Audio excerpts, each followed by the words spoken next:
¿Qué tal? ¿Cómo están? Bienvenidos, bienvenidas a WhatsApp, este streaming sobre energía en el que intentamos hablar de una manera sencilla, lo más fácil posible, de esta agenda estratégica para el desarrollo del país y que también, por supuesto, está cruzada por la geopolítica. Yo solamente hago la introducción, después dejo a los que saben. En este caso, los que saben no vinieron, pero sí vino Luciana Glesser. ¿Cómo estás, Lu? ¿Qué tal, Esteban? Rafael, le diste en el clavo, ¿eh? Los que saben hoy no vinieron. Los que saben Y hoy... creo que vengan tampoco.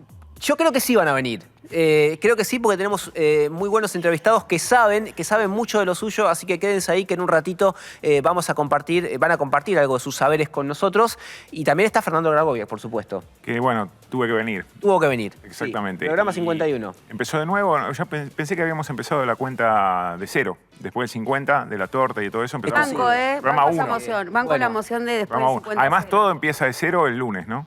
El lunes hay un reset, como diría Pablo Roca. ¿Viste? Cuando Efectivamente. asumió Milei, dijo esto es necesario un reset de la economía. Por lo menos así parecen moverse los inversores. Todo pensando en que no hay mañana. Exacto.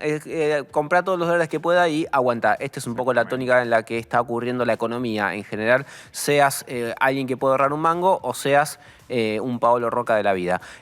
Nuestras redes, nuestras vías de comunicación, nuestras redes, @WhatsAppStream, tanto en YouTube como en Instagram, como en Twitter, como en TikTok. Y tenemos un mail también al cual pueden escribirnos cosas lindas, que es streamwhatsapp@gmail.com. Vamos a meternos en la agenda de la semana. Están pasando muchas cosas. En este momento, mientras grabamos, están pasando cosas. Se conoció hace un ratito la renuncia del canciller, de Gerardo Wertheim. Vamos a hablar de eso más adelante con un poquito más de detalle y vamos a contarte los impactos que esto trae en la agenda de política internacional de la Argentina. Pero algo mucho más técnico y que nos van a explicar con lujo de detalles, tanto Fernando como Lu, porque estoy en el tema muy de cerca, es la desregulación del mercado eléctrico. Algo que es un título que dio el gobierno en materia energética desde el día que asumió y que empieza a tener con determinadas resoluciones algún grado de avance.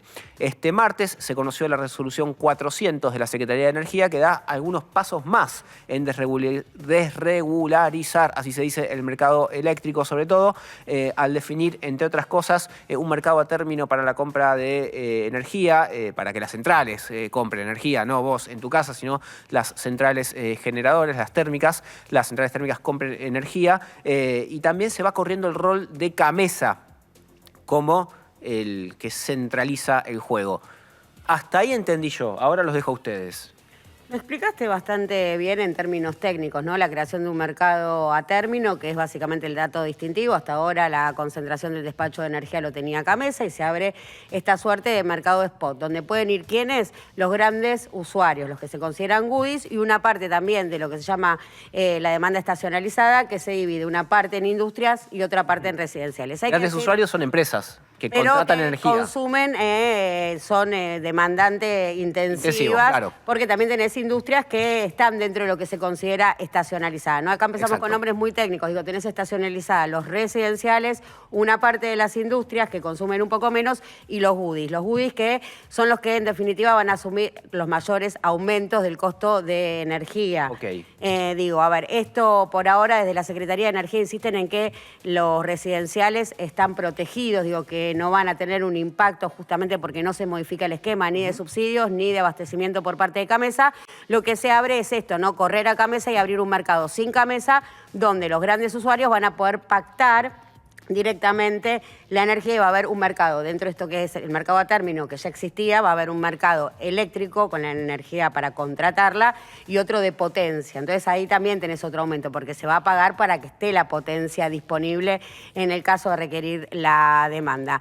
Desde la Secretaría de Energía tienen un informe interno que está circulando que tiene la firma del director de Regulación y Desarrollo del Sector Eléctrico, que es Marcelo Positino, donde básicamente explican esto, que hay una cobertura por parte de la industria hacia los usuarios residenciales, reconoce esto, que aumenta el costo del sistema para los grandes usuarios, puede ir entre 10 y 17% más arriba.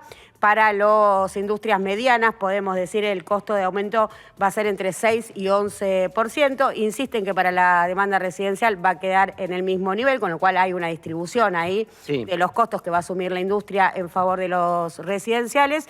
Y que en general, cuando uno va a ver el global del mercado eléctrico, entonces el costo de la energía va a subir entre 2 y 6 dólares. Este es el informe que podemos ver ahí, tenemos el fragmento. Una vez más lleva la firma del director, está reconocido por la Secretaría que este es un informe interno oficial, digo, que tiene justamente circulación. Ahí lo vemos. Y ahí lo vemos básicamente. Ahora, una pregunta, Lu. Vos decís ahí se lee, mira, el impacto económico global sobre el MEM, el mercado eléctrico mayorista, oscila entre el 2 y el 6 dólares, dependiendo del FRA, que no sé qué es, pero bueno. Es la herramienta mediante el cual, bueno, sí, dale, para no caer en implica en una suba de hasta 785 millones de dólares al año. Vos decís que esto lo absorben las grandes industrias. Por ahora está planteado así. Mi pregunta es la siguiente. Cuando vos contratás tu servicio de energía, digamos, de electricidad, vos no estás pendiente de esto. Digamos, vos le pagás a Edesur, Edenor o quien fuera tu distribuidor lo que te viene la la factura, ¿no? claro. Tenés un cargo fijo y tenés un cargo variable en función de tus consumos. Ahora, eventualmente el distribuidor sí tiene que comprar la energía. Exactamente, eso la que va a ser residencial se la va a comprar a Camesa, pero una vez más. Entonces ahí vamos al sistema. Se la va a comprar a Camesa a... Para Camesa le va a garantizar al distribuidor que le llegue por Camesa, es el garante del suministro para los hogares. O sea, se liberaliza el mercado o se va desregulando, pero evitando que haya algún sacudón en el precio de energía en los hogares. En los hogares quedan protegidos justamente por hogares esto. Y los comercios, se mantiene ¿no? igual, claro. Esa demanda, que es la prioridad del día, está la garantizada. Bien. Digo, ahora entonces empieza a jugar la nueva generación de energía una remuneración más alta.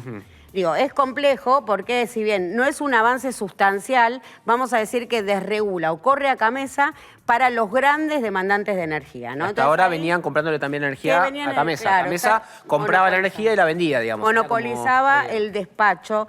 Ahora, bueno, pueden contratar directamente, entonces va y le dice a la distribuidora y la distribuidora se tiene que dar vuelta y pautar o con la generación térmica o con la renovable, porque todavía, por ejemplo, hidroeléctrica queda bajo la órbita del Estado. Pero acá me parece que es muy interesante marcar esto, ahí lo veíamos, también otra de las cosas importantes que dice este informe es que una vez que finalizado el plan gas en 2028, y después podemos meternos más a fondo con eso, la volatilidad de precios va a ser mayor. El plan gas le pone un precio a la generación del nuevo gas. Claro, en 2016 creo que es el plan gas, ¿no? O después hubo otro 20, por las 5 versiones, porque razón, lo cuento ya me bien. perdí.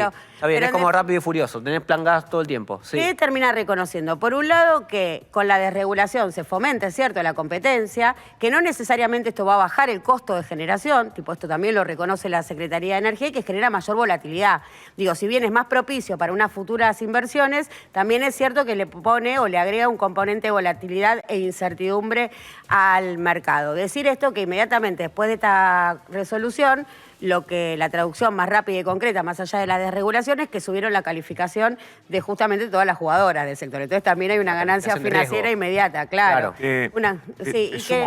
Perdón, termino con esto, que se dolariza toda la remuneración de las generadoras y con lo cual eso también queda atada a la tarifa dolarizada, absolutamente dolarizada de la energía eléctrica. Con lo cual, si bien dicen que la demanda residencial está protegida, estamos en un marco de riesgo cambiario absoluto, digo, nadie lo puede negar, que el marco de riesgo cambiario existe. Argentina. Con lo cual, digo, de dispararse el precio del dólar, quedamos todos teniendo que pagar los costos de esa devaluación, que no es un dato menor. No, lo que iba a sumar es que efectivamente Camesa se retira, o por lo menos el objetivo del gobierno es que Camesa se retire, pero en este contexto es muy difícil con la inestabilidad macroeconómica que hay, que Camesa se retire, porque los privados no quieren firmar contrato entre ellos, básicamente. Están acostumbrados a, de alguna manera, que Camesa aparezca como respaldo, y si de pronto Camesa no está y estamos en este escenario macroeconómico, ¿cómo va a ser el Estado para que firmen las partes? Bueno, Camesa va a aparecer como una garantía de última instancia,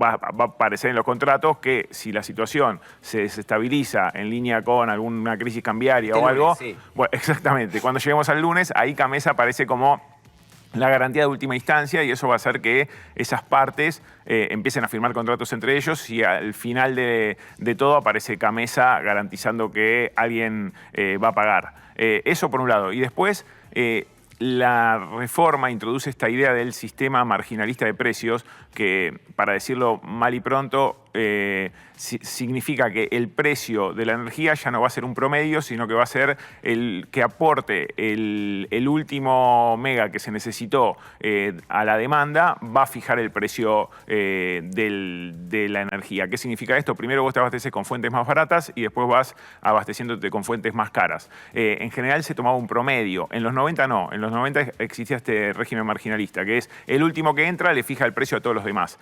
¿Por qué se hace eso? Porque va a repercutir en un aumento, para mí, sin duda, de precios para el conjunto del sistema, para generar incentivos para que aquellos que entran más barato, como van a tener más ganancia con el sistema marginalista, empieza a haber más inversión, por ejemplo, en renovables. ¿Por qué? Porque renovables es una de las que primero abastece, es la que en principio aparece más barata que las térmicas a fuel, por ejemplo. Y entonces, si vos te fijas el precio del fuel, pero vos estás aportando renovable, tenés un montón de ganancias. La renovable va a ser más cara. La vas a vender más caro porque el precio... La renovable va a tener más ganancia, porque el precio te lo va a fijar el fuel, por ejemplo. ¿Afecta la competitividad de la economía? Digo, totalmente. Lo que busca, infiero, es, bueno, que haya más generación. Entonces te están dando una recompensa de precio. A ver, en el corto plazo, lo que va a dar ese sistema va a encarecer... La que está va a encarecer va a encarecer el precio de los combustibles y lo que va a hacer es, va a dar un incentivo para que los inversores vayan a aquellas fuentes de energía más baratas, porque la ganancia de esa fuente de energía más barata es enorme. A ver si se entiende esto. Si yo aporto, supongamos, una energía que vale $20 el mega, y después el precio promedio deja de ser promedio, va a ser el precio del último que aportó energía, que salía $100 el mega, si a mí me cuesta 100, pero el precio me lo fija el último, yo tengo un costo, tengo un costo de 20, a mí me cuesta 20. Ganaste 80. Gané 80. Entonces todos van a ir a invertir lo que tiene un costo de generación de 20. ¿Por qué? Porque el precio lo está fijando el más caro, que es 100. En este caso sería, por ejemplo, la importación. Entonces se supone que ese sistema marginalista incentiva que vayas a renovable, que es una energía más barata. Ahora, o a gas. Bueno, en principio no se sabe. Pareciera que va a ser la más barata, podría llegar a ser la renovable. Ahora, ¿hace falta a Argentina ir hacia ese sistema? En los 90 rigió el sistema marginalista y la verdad que repercutió en precios más caros para el usuario y teniendo tanto gas y tan abundante, yo no sé si es la mejor opción. En Europa corre esto y fue un incentivo fuerte para irse hacia las... energía, digamos. No, cuidado. Mucho renovable empezó a generar. Tampoco la aplicación de un sistema marginalista en la Argentina garantizó las inversiones, que no tuvo su correlato en el proceso de inversiones que esté a la altura, y una vez más remarcar el colapso del sistema o el punto más crítico en el de transmisión, ¿no? Porque seguimos diciendo, bueno, mayor inversión en renovables. Lo cierto es que vemos inversión en renovables, dentro del sector se caracteriza, tiene muy buenos términos y beneficios, entre ellos poder acudir al CIADI, ¿no? Y quedar protegidos. Mirá, fíjate vos que con tarifas dolarizadas en pleno riesgo cambiario, sabiendo que quizás el conjunto de los argentinos no puede afrontar esa devaluación, igual tenés el amparo que te cubren en tribunales internacionales. A ver si entiendo lo que me están diciendo. La energía va a ser más cara porque el precio lo va a poner el último que entra, que es el que la va a vender más cara. Exacto. La energía va a ser más cara. Además tenés las garantías de que los contratos, las tarifas van a estar dolarizadas, con la garantía de Camesa, pero con precios dolarizados al fin. Además tenés la cuestión de cuál es el tribunal en el cual pueden ir a hacer eventuales reclamos. Si a esto le sumás que muchas de las inversiones, poner en renovables, pueden ir vía RIGI, vas a tener, 30 años de perdón en materia impositiva, y vas a tener además esta idea de que tocas el timbre del juzgado que se te ocurra, el CIADI, Nueva York, el que fuere, y Argentina tiene que ir a ese juzgado y no te puede disputar la jurisdicción. ¿Sabés lo que tenés que hacer? Ponerme una generadora a comprar dólares. No, presentate a la licitación de las hidroeléctricas. Bueno, ese es el negocio. Ahí tenés, mirá, me diste el pie para pasar al siguiente tema. Como ven, está todo relacionado, pero también vamos, me parece, y lo vamos a hablar con uno de nuestros invitados, a un esquema, a un modelo económico en el cual muchos van quedando afuera, o por lo menos van a tener que aceptar los costos de los dueños, en este caso de los dueños de la energía, las reglas de juego de los dueños de la energía. Pero hablando de las represas, mañana jueves vence el plazo para presentar las ofertas para la concesión de las represas del Comahue, que ustedes saben, se concesionaron durante mucho tiempo, cayeron esas concesiones, ahora estamos en la reconcesión, la reprivatización. Hubo algo ahí que publicaron en Econojournal, donde trabaja nuestro amigo Krakowiak, que dice que el gobierno no quiso prorrogar este plazo de presentación de ofertas hasta después de las elecciones.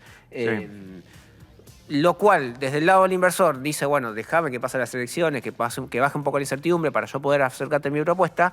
Y del lado del gobierno muestra la premura por empezar a mostrar resultados, por empezar a mostrar algo. Cuando hablamos del lado del gobierno está bien hablar en esos términos, pero la verdad es que es básicamente Santiago Caputo y Diego Chaer los que están detrás de la Agencia de Transformación del Estado. Está a cargo de la privatización de empresas. Ellos fueron los que mantuvieron, Santiago Caputo básicamente, el que decidió mantener esta fecha cuando había pedidos, incluso dentro del gobierno, dentro del Ministerio de Economía, diciendo pasémoslo por lo menos, no solo los privados pedían que se pase 10 días, también gente dentro del Estado, dentro del Ministerio de Economía, pedía que se pase unos días para despejar el ruido que hay electoral y demás, y se mantuvieron firmes con eso, y eso lo que genera es desincentivar a algunos a presentarse a esa licitación.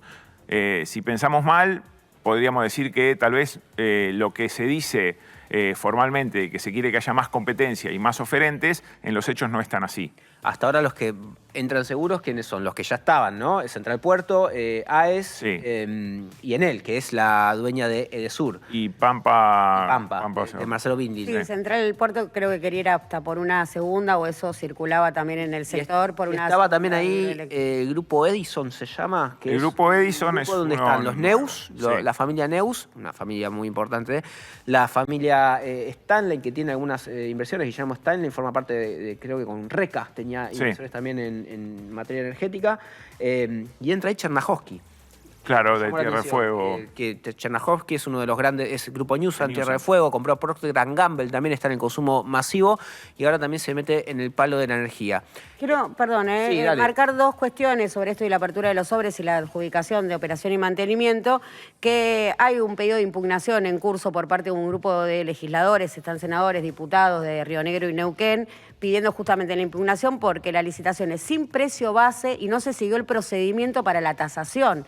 Digo, hay que recordar que estas fueron grandes obras de infraestructura que financió el Estado, debiera tasarse con el Banco Nación o llevar una tasación, se supone, ¿no?, neutral, objetiva, que pueda definir, y esto no se hizo, con lo cual también ahí hay un ostracismo o algo para generar algún tipo de pregunta. Y por el otro lado, también marcar que acá también sea una dolarización de la remuneración, y esto hay que marcarlo porque no es que solo la tarifa se dolariza, o sea, lo que se dolariza es la remuneración de las empresas que están apostando a tener una remuneración dolarizada en medio de una crisis cambiaria, un riesgo cambiario, donde los costos de esa devaluación infieren o descargan sobre el conjunto de los usuarios, y en caso de que los argentinos no puedan afrontar ese costo, tienen el respaldo de los tribunales internacionales. Íbamos a hablar también del dólar y de los impactos en la energía, pero es de lo que estamos hablando básicamente desde que empezamos a hacer WhatsApp y de lo que hablamos durante todo este bloque. Vamos, te subrayo algo. Prestémosle atención a quienes efectivamente son los que se quedan ahí con las ofertas, quienes presentan las ofertas, porque lo lógico hubiera sido que hubiesen más de 10 ofertas y no sé si va a haber más de 10. Debería presentar... ¿Cuántas? ¿Cuántas ofertas? Y no sé cuántas va a haber, la verdad. Pero esos 4 que dijeron seguro... Geneia se debería presentar, no sé si se va a presentar. No, Geneia, perdón, abriste un temita ahí. ¿Recuerdan que hablamos hace un par de programas acá de Geneia, que es una de las empresas que firmó contrato con esta Sur Energy para abastecer de energía a estos centros de datos? No la ningunee esa Sur Energy, esta Sur Energy le decís. No la ninguneo, digo, Sur Energy es la firma de la que vimos hablando, que es la que va a entrar a Rigi supuestamente para armar los data centers, pero muestra Geneia 2 contratos de provisión de energía, uno con Central Puerto y otro con Geneia. Geneia viene haciendo eólica. Si entra a las represas, va a tener ahí una fuerte de energía hidroeléctrica en la zona en la cual podrían estar estos data centers. A Geneia le interesaba presentarse. Si no se presenta, es raro.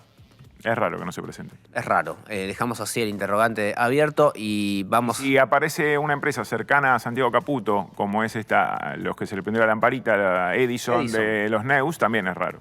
Porque la verdad que lo más lógico sería que las empresas consolidadas en el mercado se queden con las represas. Es raro que aparezca un nuevo jugador sin tanta experiencia, con no tanta generación hidroeléctrica en el mercado. Vamos a ver qué pasa. Bueno, vamos a ver qué pasa. Ya se va a saber la verdad, diría Cassini. Vamos a seguir hablando de energía, pero en este caso con este informe que, tranquilos, va a traer tranquilidad. Viene el verano, generalmente hay problemas de energía y te vamos a contar por qué el sistema eléctrico está al borde del colapso. El gran cuello de botella del sistema energético argentino es la falta de líneas de transmisión de transporte eléctrico. Es un problema que puede llevar a situaciones bastante críticas, como eventuales apagones de una envergadura mayor a los que suelen ocurrir en los veranos. Pero ninguno pudo encontrar la solución al gran problema que se genera junto al diagnóstico de que faltan líneas de transporte, y es cómo se financian las obras para solucionar ese problema que demandan varios miles de millones de dólares. ¿Ahí situarías el estado más crítico del sistema en transporte? Hoy, bueno, esa es una de las definiciones que hoy debería dar la nueva Secretaría de Energía, es definir qué va a suceder con el transporte eléctrico. Hasta ahora se habló con la gestión anterior de la Secretaría de Energía que iban a priorizar la inversión privada. Pero de nuevo se está viendo que este año no hubo una reacción dentro de la inversión privada en ese sentido. Tanto el gobierno de Mauricio Macri como el de Alberto Fernández como el actual de Javier Milei han identificado por lo menos 3 obras para aumentar la capacidad de transporte de energía eléctrica que son ineludibles. Una en Cuyo, otra en la Patagonia y otra para reforzar el suministro de electricidad al área metropolitana. Ese conjunto de obras, esas 3 obras claves, demandarían un presupuesto estimado de 6.500 millones de dólares. No hay en este momento un camino claro de dónde se van a conseguir los fondos para ejecutar esas obras que toda la comunidad técnica y política tiene identificadas como necesarias para que el sistema eléctrico local no colapse. En realidad ese es uno de los grandes problemas que tiene el diseño de política energética de este gobierno, es el desarrollo de obras de infraestructura que, si no están apalancadas por una decisión del Estado Nacional, de una decisión pública de inversión por parte del Estado, no son realizadas por parte del privado. Eso ya lo intentó Macri, no le fue fácil, no lo pudieron hacer. ¿Nosotros qué vemos? Quiero producir vaca muerta para exportar vaca muerta. ¿Somos África? ¿O nos parecemos a Noruega, que en base a tener esos recursos petroleros y gasíferos busca tener un fondo soberano, por ejemplo, que garantice la educación pública? Yo imagino ahora, en el esquema actual que propone Javier Milei, que requiere lo mismo, que sea un privado el que ejecute y que recupere el dinero, no con un canon que le va a pagar el Estado. Acá el Estado no tendría nada que ver en la fórmula mileísta para desarrollar infraestructura, sino que lo van a pagar los usuarios finales a través de la tarifa. Es un esquema que también está en la nebulosa. Y la Secretaría de Energía se enfocó en la distribución. Fueron a dar un aumento directo que fue muy elevado en cualquier término del mercado. Esos costos en algunos casos se subieron a $30. Y ese valor de $30, vos vas a Nueva York y es de 19. Digo, fue un aumento realmente muy, muy grande, pero además con cero impacto en las cuentas fiscales. Hay un ajuste, ¿por qué? Porque hubo una revisión tarifaria integral y se acordó con las empresas de distribución que tuvieran un aumento y con las empresas de transporte eléctrico también. Pero ese aumento no se cobra todo junto, sino que se difirió, se prorrateó en cuotas y se va a pagar en 31 cuotas mensuales. Ahora, nosotros tenemos una situación donde, ¿por qué seguimos subsidiados? Porque el costo de la energía aumentó en muchos casos en dólares, más de un 40-50% en dólares. Entonces, ahora estamos con un costo en dólares muy superior y también hubo una quita en el valor de los subsidios, pero seguís siempre subsidiado. Estás corriendo detrás de muchos aumentos que se dieron en la generación y por lo tanto seguimos viendo una situación muy complicada en la parte de subsidios. Porque en el primer eslabón de la cadena, que es la generación, los precios están fijados en dólares. Si el dólar es más caro, la energía indefectiblemente va a ser más cara.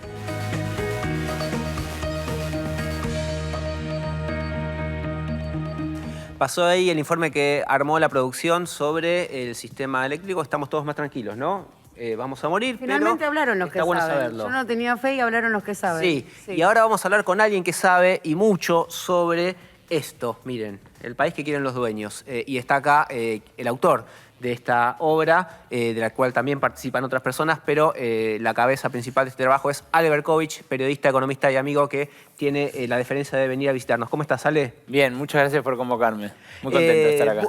Teníamos muchas ganas de hablar con vos hace rato porque una parte sustancial del país que quieren los dueños tiene que ver con la energía y la minería. Con Sí. Vaca Muerta y con el cobre, con el litio. Vos te haces una pregunta en el libro, si eso es un proyecto de país o son negocios. ¿Cómo lo ves? ¿Por qué pensás que esos negocios no pueden encastrar en alguna especie de proyecto de país?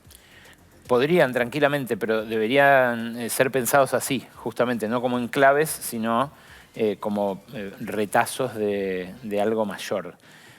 La verdad que una de las cosas que me permitió este libro es traer a gente que sabe mucho en cada caso. Ceci Ricap, por ejemplo, que escribe sobre los tecnomagnates, es una mina que está asesorando a la Comisión Europea sobre cómo regular las plataformas, los algoritmos, que vino a Brasil cuando fue el conflicto de Lula con Twitter, también para ver de qué manera se plantaba Brasil frente a esto en términos de soberanía digital. La que escribe sobre Vaca Muerta es Lara Bersten, que labura con Nico Arceo, ustedes la conocen. Estuvo acá. La han entrevistado, es muy capa. Y lo que ella dice en el libro, por ahí para sorpresa de algunos que esperaban linealmente algo solo ceñido a mis puntos de vista más políticos, lo que ella dice es, para que ande Vaca Muerta, para que despegue, tiene que haber inversión de las grandes multinacionales y tiene que haber también una guía por parte del Estado. Sin una cosa no va a ocurrir, sin lo otro tampoco. Y esto me parece que hace a lo que vos preguntabas. Por un lado, hace falta apalancar estas grandes inversiones que requiere la extracción y el procesamiento de determinados recursos no renovables que hay en nuestro territorio. Pero por otra parte, si eso no es planificado, está destinado al fracaso. Y lo demostró la propia dinámica del sector privado en Neuquén, en Vaca Muerta, durante los últimos 10 años con sus vaivenes, ¿no? Que fueron muy pronunciados. A mí lo que me sorprende es que los dueños, que durante muchísimo tiempo usaron al Estado como plataforma de sus negocios, como árbitro cuando había problemas que dirimir, como ariete cuando había algún negocio que abrir en otro lado, o como muralla cuando querían defenderse de la competencia de alguien, que hayan renunciado al Estado de la manera en la que lo hicieron al apostar por Javier Milei. Es un acto tan suicida, la apuesta por un esquema subdesarrollista, claramente de entrega, sin ninguna perspectiva de futuro, que renuncia a la tecnología local, a la agregación de valor con más productividad local acá, y que además termina dañando sus balances. Desde esa perplejidad está escrito el libro.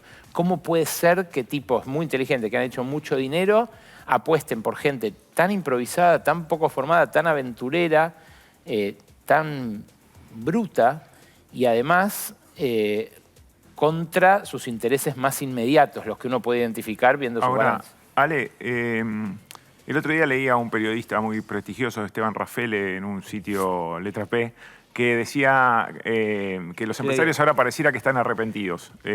Por lo menos esa era una de las conclusiones que surgió de IDEA. ¿Por qué piden Estado? ¿Vos crees que efectivamente se arrepintieron de haber votado o de haber apoyado a Milei? Primero, señor periodista. Estamos sometiendo No dije que estuvieran arrepentidos. No, pero que pedían más Estado. Pero sí que piden más Que Estado. pedían más Estado. Me parece, ¿Se arrepintieron o no se arrepintieron? No creo que se hayan arrepentido y nadie me habló desde ese lado, pero sí que se pasaron dos pueblos, me parece. Se pasaron de rosca, bueno, efectivamente. Entonces están, yo te lo planteo en estos términos, ¿están arrepentidos con el estado de situación actual? Digo, o sea, ¿quieren que Milei sea otra cosa, un poco más moderado, un poco más estatista en algún punto? No, yo destaqué también en mi programa esa nota de Raffaele, porque además de que me parece un periodista muy respetable. A mí también. No, me pareció que daba muy en el clavo. al destacar esos reclamos, ¿no?, del empresariado, porque es re loco que los tipos que hace un año exactamente convocaron a su coloquio con el lema "si no es ahora, ¿cuándo?", como diciendo... Aprovechemos. Medio un comprá campeón, ¿no? Vendo todo, me voy a la mierda, de la cara, sí. Sí. Pero gente que parecía estar muy contenta hace un año, ahora estaba reclamando, como decía esa nota, que asfalten las rutas porque les chocan los camiones, que haya control de elevación porque le aparecen competidores en negro, que haya control aduanero porque hay contrabando a lo loco, en fin, cosas que hace el Estado, ¿no? También que se financie las universidades, que les proveen mano de obra, todo lo que reclamaron lo hace el Estado. Que se hayan dado cuenta de lo miope que fue aquella apuesta inicial no quiere decir que tengan otra apuesta ahora. Para mí, lo que le están reclamando a Milei es una especie de adaptación al medio ambiente, domesticación, llamalo como se decía en su momento medio machista, lo de ponerse de novio con el Che Guevara y afeitarlo. Bueno, un poco eso, tener al león de la motosierra que haga todo el daño que quería hacer con la motosierra, que era lo que les gustaba a los dueños cuando lo vieron llegar, que al principio creían que era inviable por lo disparatado, justamente por lo brusco, pero que al final cuando vieron un año y pico después lo que había hecho, dijeron qué bueno. Yo creo que la apuesta era más unánime a finales del 2024 que a finales del 2023. Y eso que a finales del 2023 era muy masiva la apuesta de los dueños por este modelo subdesarrollista. Algunos lo empiezan a ver como un modelo de transición, un gobierno de transición hacia otro gobierno más de centro que reconozca las reformas que implementó Milei, la primera la motosierra, pero eventualmente la tributaria laboral, y empiezan a mirar a los gobernadores del centro, de Provincias Unidas. Es que ese sería su sueño húmedo, su fantasía, que alguien venga, haga el trabajo sucio, dañe a la sociedad y a su perspectiva de futuro, como lo hizo este grupo de bandidos y aventureros, y que después, encima la sociedad, después de haber avalado y tolerado esa agresión, que incluye una especie de anexión externa, ¿no?, la intervención del Tesoro estadounidense en nuestro mercado cambiario, cosa que también naturalizamos, normalizamos, pero que es bastante llamativo que ocurra y bastante inédito. Y le estamos ganando. Y encima está corriendo el tío Scott. Lo que pasa es que, en serio, algunos empresarios algunos dueños se la creen tanto, están tan subidos a su omnipotencia que de verdad creen que saben de política y que no solo estuvo bien la apuesta, sino que ahora la pueden adaptar y mejorar y que la sociedad siga bancando. Lo que se ve es otra cosa. Lo que se ve es un descontento generalizado, movilizaciones por todos lados, mucha gente que no fue a votar este año, que no quiere volver al peronismo porque sabe que la última parte de su gestión fue un desastre, recuerda todavía la inflación alta, pero sufre hoy que no hay guita para llegar a fin de mes. Aunque haya bajado la tasa de inflación, los precios quedaron allá y los sueldos quedaron mucho más abajo. Los dueños, para mí, apostaron por Milei aún a pérdida porque querían un disciplinamiento social y en eso fue muy útil Milei. Más que nada Bullrich, ¿no? Más que Milei. Pero básicamente lo que más compraron es a la gendarmería abriéndole la cabeza a Pablo Grillo. En eso están recontra de acuerdo y quieren que se mantenga. Ahí no hay revisión de las formas. Y estas características tan particulares que tienen, estamos hablando, ¿no?, de los empresarios locales, cuando decimos los dueños, digo, me pregunto cuánto de identidad nacional tienen, digo, cuánto es así o cuántos son así los dueños de otras partes del mundo, porque estamos asociando este apoyo, ¿no?, suicida al gobierno de Javier Milei. Pero, por ejemplo, el fenómeno Javier Milei es un fenómeno que tiene espejos. En otros países, bueno, vos citás mucho el libro de Da Empoli, donde describe justamente, ¿no?, este fenómeno como global. Entonces me pregunto, digo, ¿son los dueños de acá, los dueños argentinos son así, suicidas, especulativos, rentistas? Yo creo que algo los hizo renunciar a encabezar o a formar parte de un proceso de desarrollo autónomo más integral que los incluya como una clase poseedora, privilegiada, pero que incluya también a otros a otros sectores de la sociedad. Uno de ellos, un tipo que es justamente del sector en el que trabajan ustedes, la energía, me dijo en 2023, en un momento de la campaña, que fue infinita encima de esa campaña, ¿se acuerdan? Larguísima, una frase que a mí me decidió a convocar como compilador a los demás ensayistas del libro y hacer este libro, que me dejó helado, que fue: Argentina ya fue. Argentina ya fue, me dijo. Es un tipo además que han entrevistado a ustedes, muy conocido. Lo mantengo en off porque fue en off la reunión. Y digo, ¿cómo ya? ¿A qué te referís? No, bueno, que ya está, yo les pongo a los dos, ya sé cómo es, sé que van a ir para un lado, después van a ir para el otro, pero no vamos a salir nunca de ese péndulo y para mí, en términos de negocios, Argentina ya fue. Por eso miro, y me dijo, ¿no?, los lugares donde tiene inversiones. Ahora, la verdad que lo que está mostrando Trump con su injerencia, para mí intolerable, abusiva y absolutamente escandalosa y obscena de nuestro país, es que Argentina no fue nada, que Argentina tiene cosas que atraen a otros países. Y si atrae al gobierno de otros países y atrae a empresarios y a capitales de otros países, es porque nosotros también lo podemos aprovechar. Quizás, como dice Lara, articulando un interés con el otro, pero no entregándolo todo como se propuso hacer Milei y como bancaron los dueños que hicieron. Quizás ese Argentina ya fue tenga que ver con la apuesta por un modelo 100% extractivista, digamos. No generar ningún tipo de valor acá, necesitas cada vez menos mercado interno, necesitas asegurarte de las condiciones para que eso que extraes llegue al puerto y se vaya. Sí. Y ahora ni siquiera te piden entrar las divisas, porque si entraste al RIGI, tampoco tenés que liquidar los dólares acá. Por eso digo que Milei vino como una especie de anillo al dedo. Estaba flotando la demanda de que pasara algo así como lo que pasó con Milei. Paolo Roca lo venía diciendo en 1000 discursos que yo cito ahí en el libro, varios públicos y algunos secretos también de estos discursos que da para los coroneles de Techín. Y lo decía abiertamente, decía, no podemos sostener un Estado de este tamaño, necesitamos una reducción brusca. Él habló de reset en algún momento, Claro. en diciembre de 2023. Ahí está, es exactamente lo que votó. Ahora, hablando de Roca, mira, ahí tenemos una imagen de Paolo Roca, seguramente la viste, esto fue hace un par de semanas en la Facultad de Ingeniería, donde fue a dar una charla, esto es en la UBA. Él hizo un sticker con la foto. Es una linda foto de Paolo Roca tirado en el piso mirando una presentación, asumimos, rodeado de los estudiantes. Esto es de una nota del diario La Nación, donde cuenta una charla bastante conmovedora que dio Roca. Conmovedora. No, digo, a mí me conmovió porque creo que él habló desde otro lugar. Él habló como entusiasmado con dar una charla hacia estudiantes de ingeniería. Sí. Y ahí me pregunto si no habrá un camino alternativo o si es tan contundente la apuesta por el extractivismo total. Digo, que Roca esté rodeado de ingenieros en la UBA mientras pide proteger a la industria. Es el Roca de hace un par de años también, 5 años. Es su viejo, digamos, también. También, ¿no? claro. Bueno, es el viejo grupo Techint. Sí, yo pienso que no es ni tan ni muy. Quiero el sticker, Lu, después pásamelo.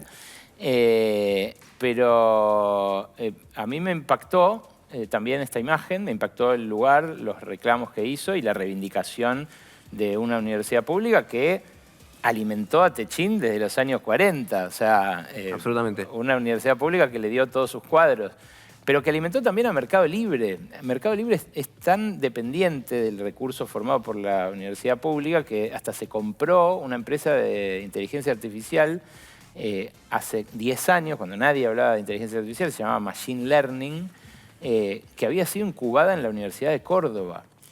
O sea, lo que Galperín mamó del Estado contra el que vitupera desde Uruguay, desde Punta del Este, vaya a saber desde dónde, es un montón. Galperín no solo tiene los 100 palos verdes de subsidio de la nuestra todos los años, sino también miles de personas muy calificadas que formó como profesionales de la programación la universidad pública y que en algunos casos hasta empezaron a trabajar, como te digo, dentro de la universidad pública y luego fueron absorbidos por la compañía. Me parece que siempre se supo, siempre supieron estos dueños que eso es así, que Argentina es lo que es en buena medida por la formación de sus recursos humanos y que eso es inescindible de la existencia de la universidad pública como fenómeno social. Ahora, que Roca haya abandonado la idea del reseteo y su norte en Vaca Muerta, me parece que es apresurado decirlo. Yo lo que vi es una reconversión del dueño de la cabeza del principal grupo siderúrgico de la Argentina en una especie de neopetrolero de servicios integrados, de provisión de cañerías, pero también de operador de pozos. Lo que hizo Tecpetrol en Vaca Muerta es impresionante. En parte lo hizo con la nuestra, con la resolución 46, ¿no? Con el gobierno de Macri. El Macri y Aranguren. El plan gas fue no. Fue la segunda versión del plan gas donde entra Tecpetrol a producir, que estaba sentado sobre Fortín de Piedra, que era la roca más fructífera, ¿no? Pero después hizo una mega inversión y ahí está su interés nuevo. O sea, la diferencia entre el roca siderúrgico y el petrolero, sobre todo si es un petrolero exportador o gasífero exportador, no un proveedor de un nuevo polo petroquímico como Bahía Blanca. Bueno, es que al petrolero no le interesa tanto el mercado interno, no le interesa tanto que la gente gane bien para comprar licuadoras, heladeras, autos y aires acondicionados. No, sobre todo cuando el petróleo tiene precio de paridad de exportación. Entonces, retomando, Ale, perdón. Dale. Te vuelvo a lo que vos decías recién con esta fuente en off que decía Argentina ya fue. Y hablabas de la situación de Trump, la injerencia de Trump en Argentina. Pareciera que lo que ya fue... o por lo menos esa es mi sospecha, es el ministro de Economía en este contexto, ¿no? Parece que le dio la llave a Besen, ya no sacan ni comunicados, todo lo informa el Tesoro de los Estados Unidos. Sí. ¿Vos crees que parte de la recomposición que va a intentar hacer Milei después de las elecciones incluye un cambio en economía o va a seguir insistiendo con la misma gente? La verdad no lo termino de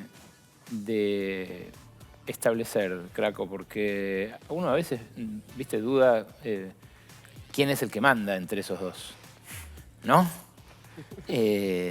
¿No? Sí. La verdad... Bueno, o sea, manda a Estados Unidos, manda a veces. Pero digo, entre Milei y Caputo, ¿quién es el primero que obedece o el que manda acá? ¿No?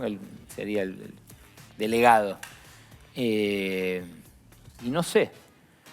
A priori, toda la experiencia entre ellos... Nada, o sea, el año que viene va a ser 25 años que laburo de esto. No vi nunca algo así. A priori, lo que uno pensaba es que si volaba por el aire el plan económico como voló en abril la tablita de Caputo y Bausili, y se iban Caputo y Bausili. O sea, pasaba siempre, ¿no? Sí, porque claro, los inversores corren como si no existiera el ministro de Economía, digamos. Es una fuga hacia cualquier parte y la única contención parece ser el Tesoro de los Estados Unidos para que esto no derrape en una catástrofe financiera. Claro. Y yo vi después de la elección del 7 de septiembre a varios empresarios importantes reclamar la cabeza de Caputo. Uno lo hizo abiertamente, yo lo entrevisté. Lo dijo en público, así que Juan Napoli, el presidente del Banco de Valores. Bueno, candidato a senador de Milei en Buenos Aires en el 2023. Súper mileísta, insospechable de Cuca ni de nada. Dijo, bueno, hace falta cambios. Y parecía apuntar a Caputo. Muchos tipos de peso con los que vengo hablando lo dan por muerto a Caputo hace mucho tiempo. Ahora, de vuelta, ¿quién destrabó esta intervención? ¿Hasta dónde es Milei con su fanatismo casi cholulo por Trump el que consigue un apoyo así? ¿Hasta dónde es Santiago Caputo con sus oscuridades, con Barry Bennett, con Escaturiche y todos los Mar-a-Lago Boys? ¿Y hasta dónde es Toto con la diplomacia de Wall Street, con Rob Citron, con los amigos de JP Morgan, que también ahora cambió eso en Estados Unidos? Hoy el gobierno de Estados Unidos no es lo mismo que en el anterior Trump. Ahora es Trump con Wall Street, con los tecnólogos, los depredadores de Daempoli que juraron como generales del ejército. ¿Vieron que posta, ¿vieron que asumieron como generales del ejército? La fuerza del cielo de ellos, sí. Claro, pero pusieron Zuckerberg, Jeff Bezos y los Sundar Pichai, no sé, pusieron generales del ejército, ¿entendés? O sea, y ahora viene Jamie Dimon del JP Morgan a la Argentina como una avanzada también. Ya no se distingue, es medio como China en ese sentido, ¿no? O sea, sí, bueno, sí, pero ese es el país que quieren los dueños de allá. Sí. Acá estamos hablando de los dueños de acá. Este es el librito hermoso, súper recomendable. Ya hace varios meses que está girando con mucho éxito. Así que felicitaciones, amigo. Gracias por haber venido. Muchas gracias a ustedes. Y será hasta cualquier otro momento. Dale, aguante WhatsApp y aguante lo que hacen ustedes, que es buenísimo en todos los medios donde están. En serio, gracias. Se agradece. Amigazo Berco y otro amigazo, en este caso Diego Golombek, nos va a hablar para distender un poquito de los faros de mar. ¿Pensaste en esos majestuosos faros que parecen vigilar desde la orilla, guiando a los barcos en la oscuridad o en medio de una tormenta? La historia de los faros es tan antigua como la navegación misma, y su función principal siempre fue la misma: alertar a los marineros y evitar que encallaran en rocas o arrecifes peligrosos. Pero, ¿de dónde vienen? ¿Cómo funcionaban? Y sobre todo, ¿qué tiene que ver todo esto con la energía? Los primeros faros, que datan de la antigüedad, eran simples fuegos incendiados en torres o elevaciones naturales como colinas o rocas. La energía para estos primeros faros venía del fuego mismo, alimentado por madera, petróleo o carbón. Estos sistemas eran eficaces, pero peligrosos y poco duraderos, ya que dependían de la disponibilidad de combustibles y requerían constantes recargas. Oh, más madera, oh, pásame esta, pásamelo, pará. Por ejemplo, nuestro histórico faro del fin del mundo, que mucha gente cree está ubicado en Ushuaia. No, en realidad estaba en la isla de los Estados y se llamaba el Faro de San Juan de Salvamento. Fue el ocurrente Julio Verne quien la popularizó en su novela con el nombre que todos conocemos. El faro se construyó en 1884 y una casa de madera con 16 lados y 5 metros de altura. El tejado estaba cubierto de una lona impermeable y adentro tenía 8 lámparas fijas de querosén colocadas detrás de unas ventanas cuyos cristales eran lentes de Fresnel. En el faro vivían 6 fareros que se ocupaban de mantener las lámparas encendidas. Pero en 1901 el faro se abandonó porque, a pesar de estar a 60 metros de altura sobre el mar, la luz de las lámparas de aceite era muy débil y la niebla se estancaba sobre los montes de la isla ocultando el faro. Con el tiempo, la tecnología avanzó. Los faros solares y eléctricos comenzaron a reemplazar a los tradicionales en el siglo XIX.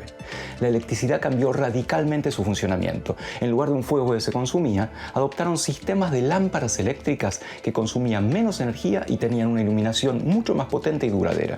La energía eléctrica provenía de generadores que, en algunos casos, se alimentaban con carbón, petróleo e incluso energía eólica o hidráulica, dependiendo del lugar. La modernización con luces LED y sistemas solares hizo que estos guardianes de la mar sean cada vez más eficientes y sostenibles. Hoy en día, el faro moderno no solo brilla con una luz potente y constante, sino que también aprovecha la energía renovable, paneles solares, turbinas eólicas o baterías de alta capacidad. Sin usar combustibles fósiles, estos faros generan su propia energía en el sitio, disminuyendo costos y huella ambiental. Incluso, algunos sistemas están conectados a redes inteligentes, enviando señales a las embarcaciones o activándose solo en presencia de neblina o alertas meteorológicas. Así que los faros, que alguna vez dependieron del fuego y los combustibles fósiles, ahora nos muestran cómo la energía renovable puede iluminar no solo caminos en el mar, sino también un futuro más sostenible en tierra firme. Son un ejemplo claro de evolución tecnológica con conciencia ecológica, de guardianes de la navegación a ejemplos de innovación energética que honra nuestro compromiso con el planeta. ¿Vos conocías la historia del verdadero faro del fin del mundo?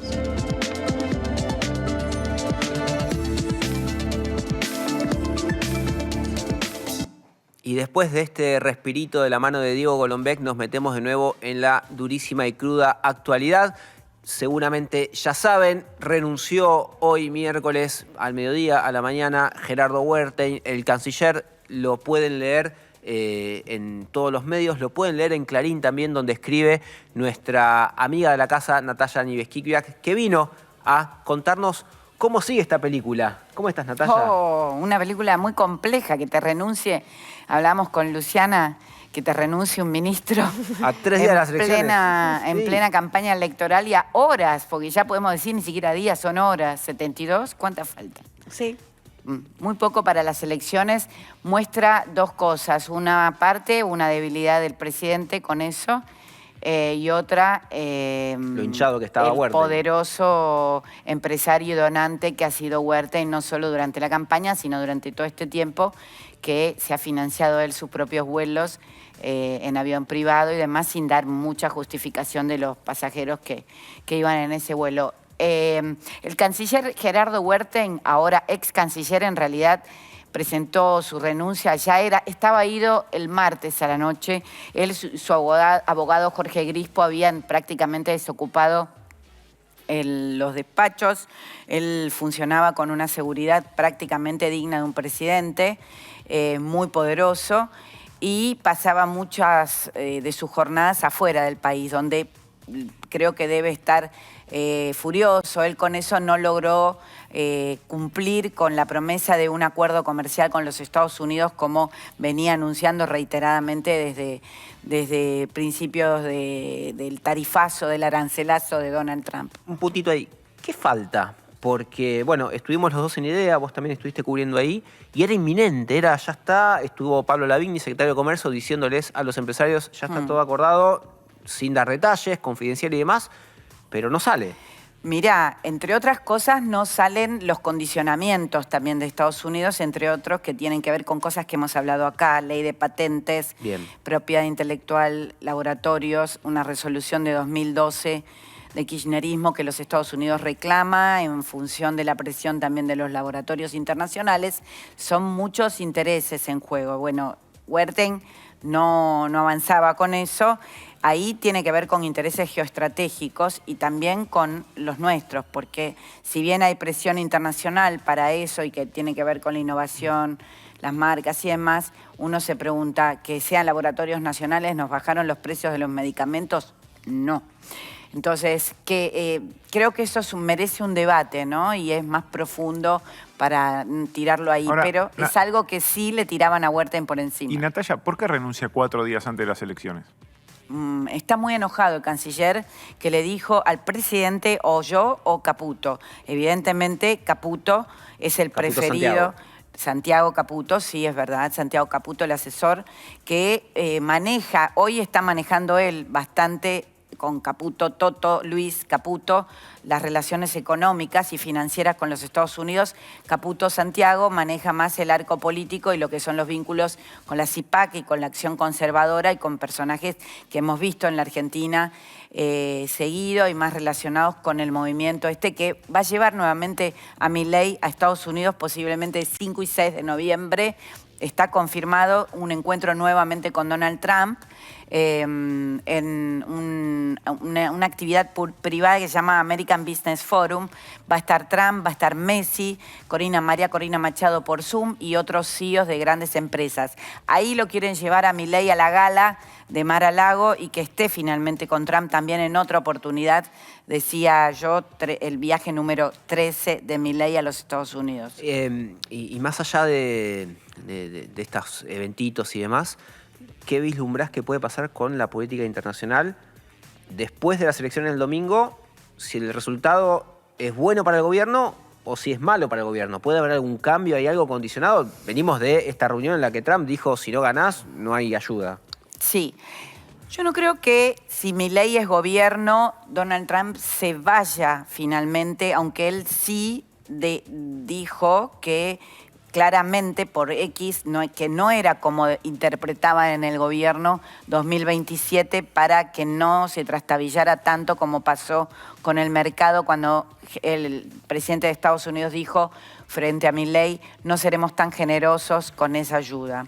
El gobierno intentó calmar las aguas con eso, pero Trump reitera y golpea nuevamente sobre la mesa y dice que se refería a las midterm elections, o sea, a las elecciones de medio término, que son las del domingo 26. Aún así, yo creo que el mercado y los sectores financieros ligados a que la economía argentina se sostenga y vaya a una devaluación como está promoviendo Besen, porque al fin y al cabo es él el que está llevando la devaluación y no el gobierno argentino, el secretario del Tesoro de Trump, digo, no va a haber un salto grande en esa situación porque efectivamente 2027, salvo que haya algo mayor en el gobierno que unas elecciones muy malas generen un malestar muy grande en Milei y algo pase inesperado, pero todo indica que Milei va a ser el presidente hasta 2027 y va a haber una calma en ese aspecto. Pero sí hay temas, por ejemplo, la orientación en política exterior. Vamos a seguir mirando a los Estados Unidos con esto. Yo creo que sí, va a ser así, pero tal vez si hay un ala del PRO que triunfe y la Cancillería se le dé al PRO, va a haber una apertura mayor con esa situación porque Milei venía muy focalizado en Trump y en Benjamín Netanyahu. Un Pinedo, ponele, que siempre se lo menciona ahí como Pinedo, dando vueltas. Incluso un Guillermo Francos, que ha sido un canciller en todo este tiempo cuando no lo cumplía como tal la tarea. Huerten, vos fíjate que Huerten no atendía a los embajadores. Se la pasaba en Estados Unidos o en otras situaciones, pero no cumplía el rol de canciller, que sí lo cumplió Diana Mondino. Paradójico, se va a cumplir un año del famoso voto contra el embargo a Cuba, que eyectó a Diana Mondino y colocó en el cargo a Huerten, eyectado por las mismas fuerzas del cielo que eyectaron a Diana Mondino. Puede haber... Si gana el sector Santiago Caputo, se van a encerrar también más en una política más mileísta de tono conservador en la Cancillería, pero a su vez Milei firma, es uno en sus discursos, pero firma otra cosa. Fíjate, ¿quién habla de la Agenda 2030 hoy en las Fuerzas del Cielo? No, nadie. Nadie. No, y lo último que supimos fue que Argentina acompañó en G20 la ratificación de los parámetros de esa agenda. Se baja del foro del clima, se baja de estas cuestiones. No han enviado más diplomáticos a ninguna de estas cuestiones, que también es grave porque Argentina no han pierde puesto el financiamiento gancho ahí. contra ello. ¿Cómo? No, que digo que es grave porque Argentina pierde financiamiento blando. Por irse, se pierde acceso a proyectos que podrían, por ejemplo, financiar la transición energética. No, es de enorme gravedad lo que se ha hecho en materia de política exterior. Argentina renuncia a una banca en el Consejo de Derechos Humanos que estaba compitiendo por ella, cuando en realidad es ignorante de parte del secretario de Culto y Civilización, que alguien lo postuló. Para ello debería haber un título universitario de por medio, aunque sea para canciller. El secretario Sotelo dijo que se iban por una serie de cuestiones que no eran ciertas. Argentina ha combatido desde ahí con los gobiernos de Cristina, con los gobiernos de Macri, las mismas cosas. Se ha opuesto a las cuestiones de género contra las mujeres en países como Irán, que ha sido muy restrictiva la política.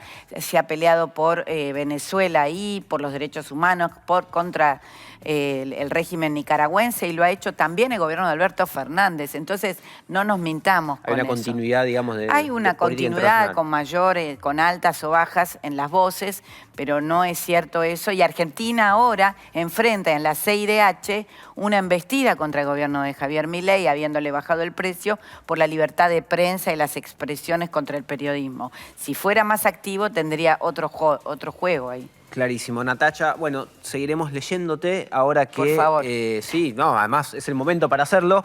Renuncia al canciller y tenemos acá a la número 1 de política internacional contándote cómo puede seguir la política internacional de la Argentina alineado con Estados Unidos. Así que muchas gracias. Por favor. Y pasamos de una número 1 a una número 1.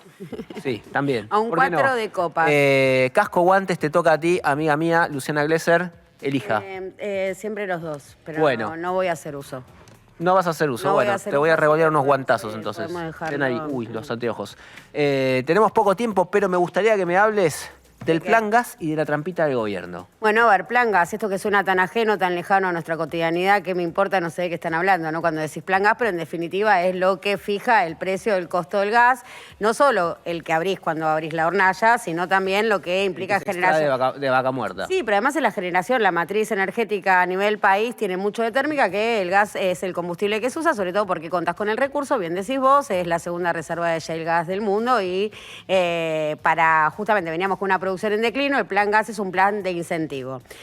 Más allá, digo, no voy a ahondar porque sé que te aburre si te hablo de cada una de las ediciones del plan gas. Empezamos. Vamos por la quinta edición del plan gas, te voy a decir, hay 2 de Cristina Fernández de Kirchner, una de Mauricio Macri, una de Alberto y una de Milei, con lo cual podemos inferir que es un plan que se sostuvo a través de los gobiernos, cada uno con sus particularidades, porque tenían objetivos distintos y también beneficiarios distintos. Y esto también hay que marcarlo, digo, en sus etapas, en sus distintas ediciones, beneficia y es con algún tipo de objetivo, no es el mismo objetivo el de recuperar el autoabastecimiento, la producción, que el de motorizar inversiones, ¿no? Son dos objetivos distintos. En la edición, en esta que estamos, bueno, tenemos una edición que está, esto básicamente vamos a explicar que el plan gas lo que hace es fijar el precio de gas, lo compra todo el Estado y fija el precio por un periodo de tiempo, ¿no? Un precio alto. Un precio alto, por supuesto, para incentivar las inversiones. Claro, digo, esto fue lo que movió en su primera edición, siempre convalidó un precio alto, para, bueno, justamente aumentar la producción de la cuenca patagónica. Entonces, este es un precio muy competitivo, que está en el orden de los $3,50 o $3,50 o $4,50, fue variando, ¿no?, en sus distintas ediciones, muy competitivo en relación acá al precio internacional. Entonces, es ganancia para las industrias y es ganancia para el gobierno porque puede tener un sendero de previsibilidad de precios de lo que van a pagar los usuarios, tanto industrias como residenciales. Ahora, resulta que el gobierno, con toda esta modificación y todo esto que está avanzando en la desregulación, lo que elimina es el precio piso, o sea, lo mínimo que se puede vender. Y es rarísimo, ¿no? Porque decir, bueno, el precio techo es para que no se pasen de mambo y no nos cobren cualquier cosa. Sí. Y el precio piso es para que justamente no pierdan rentabilidad. Sabemos que está atado a la volatilidad de la cotización internacional. Entonces le dé certidumbre. Entonces, ¿por qué las empresas están dispuestas a ceder, eliminar el precio piso? Y acá te voy a dar la explicación. Resulta que para llegar ese gas, esa molécula competitiva a la industria brasilera, hay que bajar el precio del plan gas, porque el precio del plan gas, con el precio del plan gas, y si tenés que pagar el transporte, que lo tiene TGS casi monopolizado ya a esta altura, y el peaje que tiene que cobrar Bolivia por pasar el gas y llegar a Brasil, que es el mercado que quiere copar Vaca Muerta con su gas, quiere llegar a la industria brasilera en San Pablo, resulta que si lo sacás a $3,50 más $2 que te suma TGS, más $2 o $3 que te pueda sumar Bolivia, no competís con el gas, con el GNL que puede importar en buques. Entonces, como el sueño húmedo exportador es llegar a esa industria, los productores dicen, bueno, lo bajamos, no necesitamos este piso. Ahora, ¿qué dicen atrás de esto? Primero, que nos estuvieron cobrando mucho más caro. O sea que a cobrar más barato. Y no solo nos estuvieron cobrando mucho más caro a nosotros, sino que ahora se lo van a vender más barato a los brasileños de lo que se lo venden a los argentinos, a partir de la eliminación justamente del precio piso del plan gas, que es una trampa porque decís, no necesitan un mínimo. No, lo que quieren es llegar más baratos a Brasil. Clarísimo, Glesser. No sé si, amigo mío, querés aportar también para la causa.